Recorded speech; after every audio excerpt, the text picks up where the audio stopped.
Welcome. My name is Tim with Plugged Into Leadership, your outlet for leadership success, and you have chosen to join me on Tea with Tim.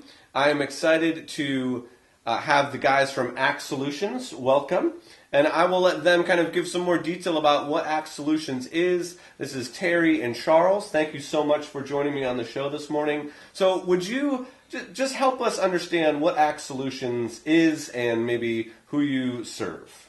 Absolutely. So we're a coaching firm that is designed around the idea of lifting people, improving process, and integrating technology. So, one of the big problems in today's world is that challenges that you have involve many different facets, and there's a lot of consultancies and firms out there that are built around building technology or coaching people. Where our specialty kind of lies is to be able to do all three and to be able to solve the problems that kind of integrate between each item. And so a lot of times companies will do an assessment and realize, we got people problems. And what you don't really understand is that it's actually maybe a bad process, or maybe that you don't have technology to support the teams to do their jobs.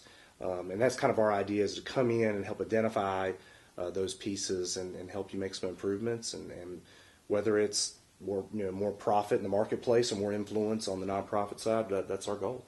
Yeah, and the other part of all that is understanding that in integrating the three processes of whether it's the people lane, the process lane, or the technology lane, that the glue to it all is the relationships.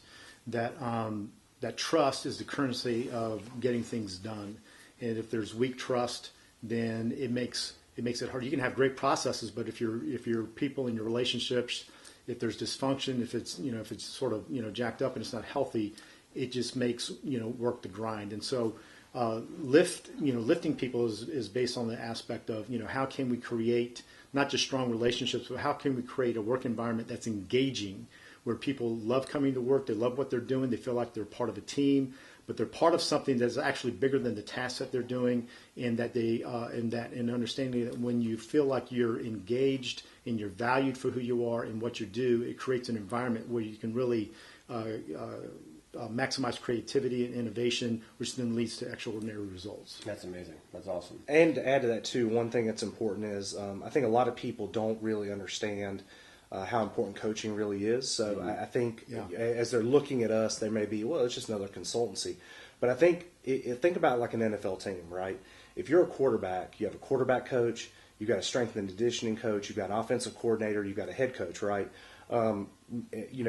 Me and Charles have been talking about how many hours does an NFL team spend every week for Sunday, right? Yeah.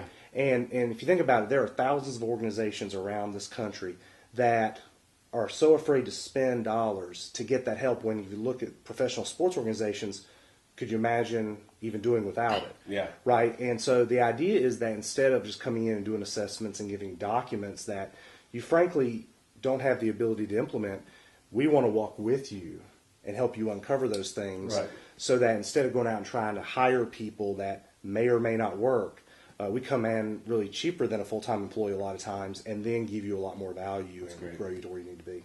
I think as well, just to jump in, I think there's been a little bit of shift, just in our culture as well, to where I think there's always a place for consulting, or consulting is more of the expert model. I come in, I'm the expert, I'm going to diagnose your problem, and I'm going to tell you what to do. And I think there's always a place for that, because we have to recognize when we're sort of out of our depth. The difference with the coaching aspect of things, and I think coaching has become a little bit of a buzzword, but things become a buzzword because there's a vacuum, or there's a need for it. And the aspect of it is when you're dealing with people who are in business, that a lot of times the next idea, or the thing that they need, to be able to solve an issue or to innovate something, is locked up on the inside of them. And oftentimes what they benefit from is from somebody coming from outside their world, who can listen to them, really sort of capture the culture and the vision behind what they're trying to get done, right, and ask them objective questions that allow them to be able to sort of process and create and unlock some of the creativity on the inside of them, which, just for me personally, and I think for Terry as well, is just sort of a natural style of leadership. that I enjoy because it's more of not me. It's not somebody coming in and telling you what to do. It's somebody helping create the solution that you need, which then functionally you have more buy-in to anyway as a leader. Yeah, that's great. So both of you guys are amazing leaders, and you want to help other leaders grow. Yeah. So what's maybe one thing that you have applied in your life and in your leadership growth that you really just saw a ton of movement in that area as you applied this, as you worked it, as you worked the plan and you grew? What was one thing that maybe helped each one of you? Charles, you want to start for us? Sure. I think one of the pivotal things for me was learning the value of what I would just call looking back. And so what had happened was I had sort of hit an area or a time in my life where in my growth as an individual and as a leader, to where I sort of gotten stuck. And so I was sort of scrambling, on trying to figure some things out. And I sat back and I took some dedicated time to reflect on experiences. And what I did was, I was in full-time ministry for over 20 years. I've been in sales in a business application. And what I began to do is step back and look at, okay, the times when I was feeling like I was being effective and when I was the most engaged in my work. What was it that I was doing? What context was I in? Who was I? What was the culture that I was involved in? And then at the times where I felt like I struggled and maybe was failing, what did that look like? And I began to look for the patterns around all that. And it was actually pretty interesting because it led me to discover some things about myself that I really didn't realize, that there were certain patterns, no matter what the context was, whether it was a nonprofit environment, church environment, or business environment. I was most engaged, I found out, when I was involved in things that were on a startup to foundation level. And that's just sort of how I'm wired. Yeah. And then learning what I call just, everybody has a flow. And, I don't like talking so ethereal, but man, you just know when you see somebody coming down the hallway, sort of how they are, man. And when I went through this process of assessment, I sort of learned, hey, this is how I flow.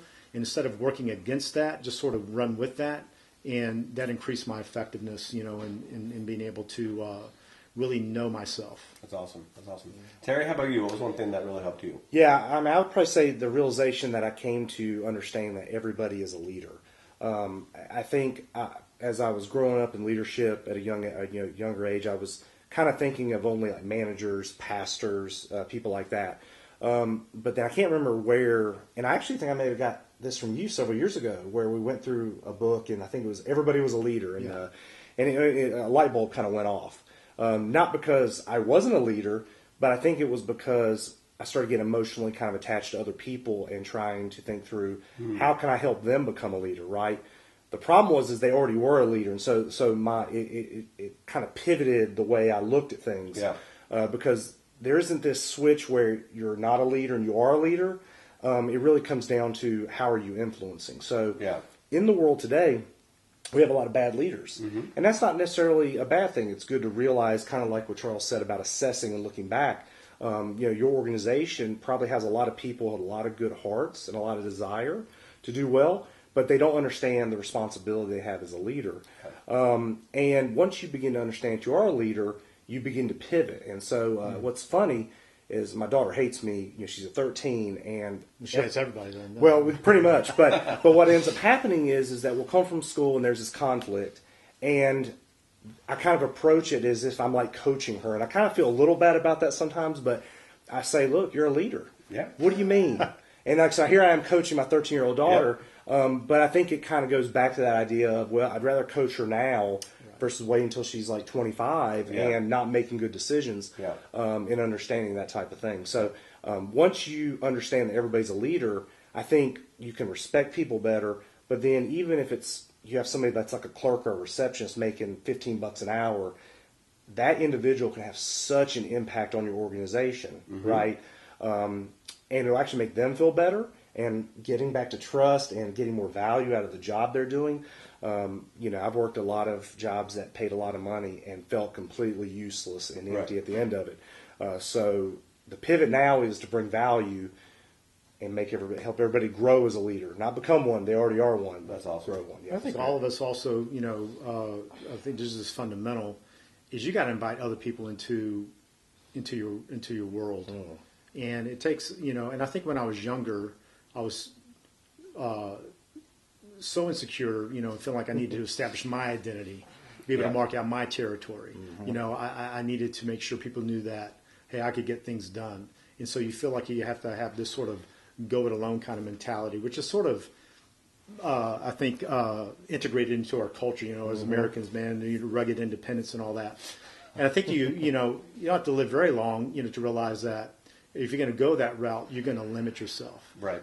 Because it maybe took me a little bit too long, but you come to realize that, hey, I've been drinking my own Kool-Aid for so long that I don't realize that what I'm drinking is stale. Yeah. And whereas I may know myself and be able to even look back, like I talked about a minute ago, and realize these certain things about me, it's always good to invite somebody who's sort of outside your world to come in and to be able to speak objectively to you about the things that you don't know and that you don't perceive. And that's true on a personal development level, and it's phenomenally true on an organizational level. Yeah, that's amazing. Well, thank you so much, guys, for joining me this morning and giving me an insight into your world. If you have a big project coming up, if you have something significant that's going on in your organization that you need help probably navigating, maybe if there's some just some relational issues or other things that are going on that you just can't quite pinpoint, I would suggest reaching out to the Act Solutions guys, and you can go ahead and find their website right here on the bottom of the screen. So click on that, type that in, and we will make sure that we maybe provide something that we can do for the people that are checking out Tea with Tim. So we'll check that out. Again, if you share this video, you'll be entered into our weekly resource drawing that happens every single Friday. If you're checking us out on the podcast, you can do that by leaving a review, and you'll be entered into that drawing. And if you're on Facebook or social media, you can share it or leave a comment on YouTube. Thank you so much for joining us, and we will see you again tomorrow.